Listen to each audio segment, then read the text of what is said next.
तो गाइस, जैसा कि हमने नोबल एंड निकल फ्लैग सीरीज के लास्ट एपिसोड में देखा कि अब वसूले फाइनली सुमा के पास में आ जाता है, जिसको देखकर सुमा काफी ज्यादा खुश भी होती है क्योंकि वो तो इस बात की उम्मीद ही छोड़ चुकी थी कि अब वसूले कभी दोबारा से वापस लौट कर आ भी पाएगा। लेकिन वसूले ने अभी उससे कहा था कि उसे यहाँ से जाना होगा क्योंकि अब उसे एक बेटे होने का फर्ज निभाना ही होगा। साथ ही साथ उन भेड़ियों ने मिलकर लूशोंग और उसकी पूरी सेना को घेर लिया था और जैसे ही यहाँ पर सूर्यास्त होता है वो सभी के सभी भेड़िए लूशोंग और उसकी सेना के ऊपर हमला करना शुरू कर देते हैं, जिससे कि यहाँ पर एक काफी शानदार तरीके की फाइट शुरू हो जाती है। लूशोंग अपनी पूरी सेना से कहता है कि हम सभी के सभी किंग यांग के वीर योद्धा हैं, इसीलिए हमें इन सभी को खत्म करना होगा। और दूसरी तरफ से असूले भी इसी घाटी की तरफ बढ़ रहा था क्योंकि वो इस बारे में जानता था कि ये भेड़िए हमला करने से पीछे नहीं हटेंगे, जिससे कि उसके पिता की जान खतरे में पड़ जाएगी। और लड़ाई के शुरू होते ही टुआबो इन व्हाइट वुल्फ्स को काफी शानदार तरीके से मारना शुरू कर देता है। लेकिन तभी उसको नजर आता है कि यहाँ पर जितने भी ये भेड़िए हमला कर रहे हैं उन्हीं की उल्टी दिशा में एक और भेड़िया खड़ा हुआ था,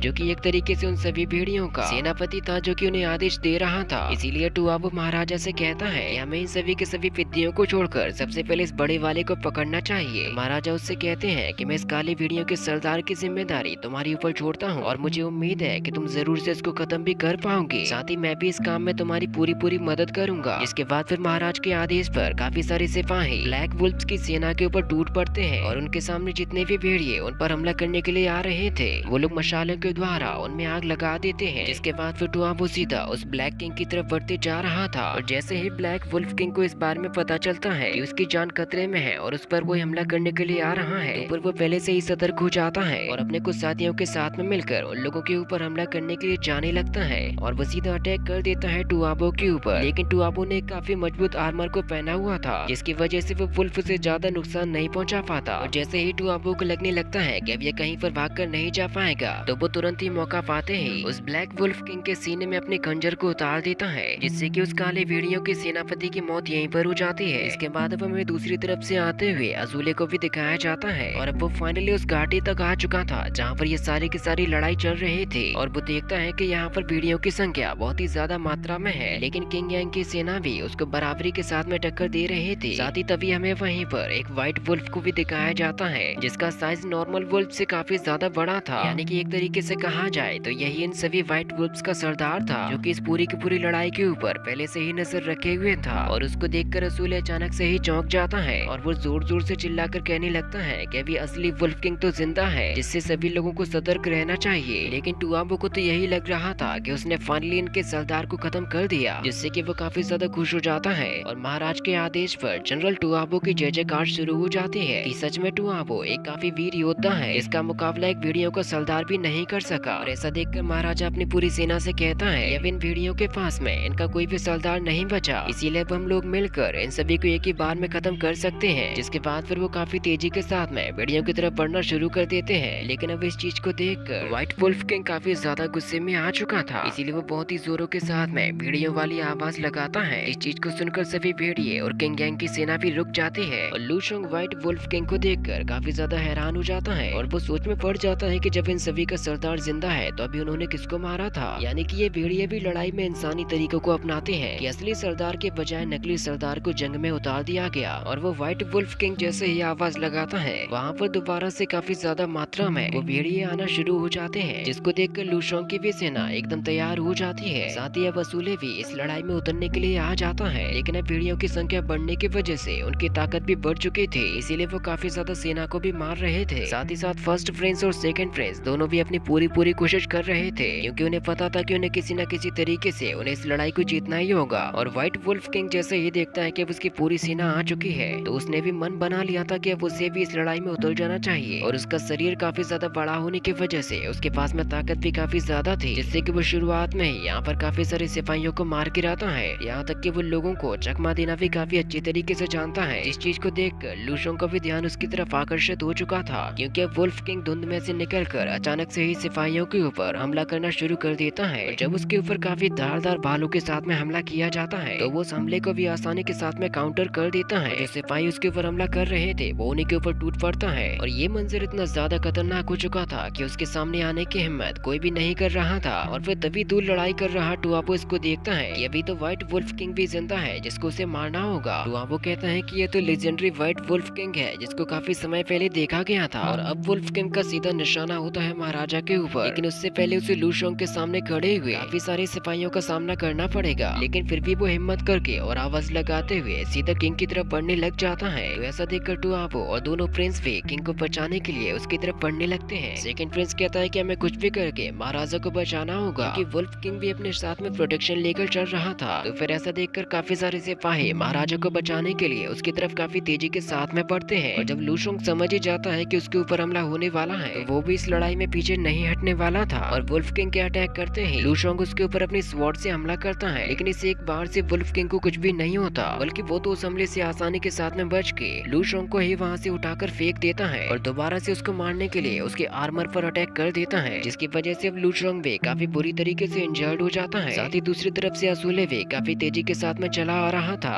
और वो अपने सामने आने वाले वुल्फ्स को अपनी स्वॉर्ड की मदद से मारते जाता है, यहाँ तक कि वो घोड़े से नीचे गिरने के बाद भी नहीं रुकता। ब्लैक वुल्फ्स को भी वो काफी तगड़ी टक्कर देता है, क्योंकि वो बिना डरे वुल्फ्स को खत्म करते जा रहा था और उसको नीचे आने के बाद दिखाई देता है कि व्हाइट वुल्फ किंग उसके पिता को मारने के लिए जा रहा है, जिससे कि वो काफी गुस्से के साथ में व्हाइट वुल्फ किंग को अपना खंजर मार देता है, जिसकी वजह से वुल्फ किंग भी काफी ज्यादा गुस्से में आ चुका था। और इसी के साथ में ये पार्ट भी यहीं पर खत्म हो जाता है। इसका नेक्स्ट पार्ट भी बहुत ही जल्द आया जाएगा, तो आप लोग जल्दी से चैनल को सब्सक्राइब कर दीजिए।